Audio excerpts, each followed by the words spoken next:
Ẹ káàárọ̀ sà, ẹ káàárọ̀ mà. Ẹnìkan ló béèrè question lọ́wọ́ mi wípé Ọba Solomoni, kí ló fà á tí àwọn tó máa ń jà fún ẹ̀tọ́ ọmọ ènìyàn, kí ló dé tó máa ń kú sí ipò ìkà, àti wípé kí ló fà á tí Ọlọ́run fi àyè sílẹ̀ kí ìyà jẹ wọ́n?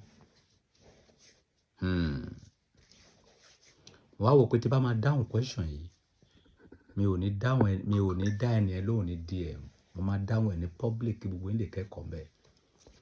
Ṣé rí ẹ̀yin ọmọ ẹ̀dá adáríhurun, ẹ̀yin ẹ̀dá ènìyàn, ẹ ò kí máa ń ro àròjinlẹ̀ kẹ́ tó ṣe nǹkan kan.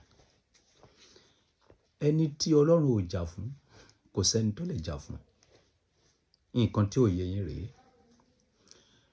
Àwọn ènìyàn tí àwọn ènìyàn oppress lénìí, ṣé ẹ mọ nǹkan tí bàbá ńlá wọn ti ṣe?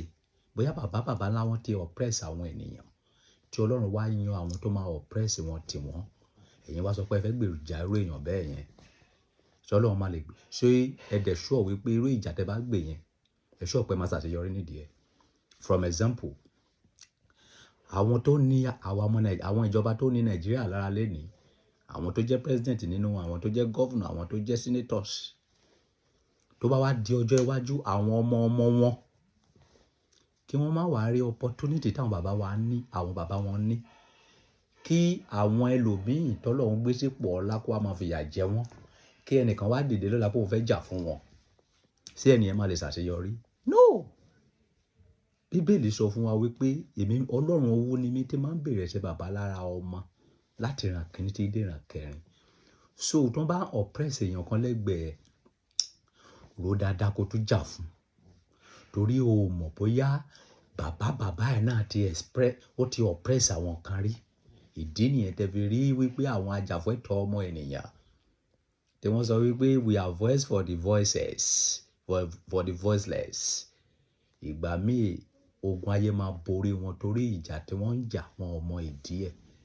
Ṣòwò gbọ́dọ̀ mọ ìtumọ̀ ìjà tó ń jà kó tún jà, kì í ṣe bí ká kàn máa jà. Ẹni tó ń gbèjà yìí, ṣé ìyá ẹ̀ṣẹ̀ bàbá ẹ̀ ló ń jẹ ni? Ṣé bàbá ẹ̀ náà ti oppress àwọn èèyàn rí, tí Ọlọ́run náà wá yan àwọn tó máa oppress wọn tì wọ́n kó tó di pé ó ń gbèjà?